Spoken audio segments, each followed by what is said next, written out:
Last week I made some Korean side dishes again because as usual I didn't know what to make for lunch for my mum after making pasta for like 4 days in a row. Not that my mum would mind, but I was starting to lose my mind. I mostly followed some recipes from the My Korea Kitchen website as usual, but I altered the ratios a little bit to make it not too spicy for my mum, although she still complained, and to work with what I had. I really owe that woman my life, at this point. I had some daikon radish laying around, so I thought it would be the perfect time to try to make radish kimchi for the first time.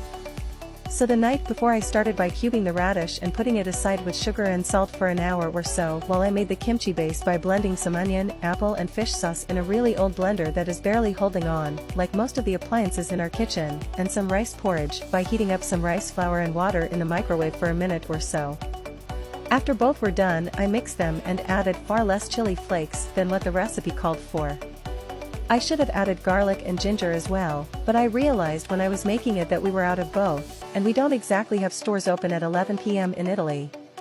So I skipped them hoping it wouldn't impact the results too much. After all, my mum hates both, so it'll be one less thing for her to complain about. By that time the radish was done, so I rinsed it and mixed it together with just a little more chili flakes that are supposed to give it a little more color and depth and flavor, and then added some green onions I previously chopped and the kimchi base. And that was it for the radish kimchi. It was actually quicker than I thought. All that I had to do was transfer it into an airtight container and leave it on the counter overnight before transferring it to the fridge. And obviously, go to bed, because it was already really late. The next morning, after working for a few hours on my internship, when it was time to think about making lunch, I started preparing the ingredients for a quick pan-fried tofu that I've been loving ever since I found the recipe for it, because it's super quick and my mom likes it as well. I started by preparing the sauce combining soy sauce, some sugar and sesame seeds and a little sesame oil. There's supposed to be garlic as well, but surprise surprise I hadn't bought it yet. But this time, having made this dish before, I can confirm that having garlic definitely makes it more interesting, so I wouldn't suggest skipping it unless you're as forgetful as I am when it comes to grocery shopping.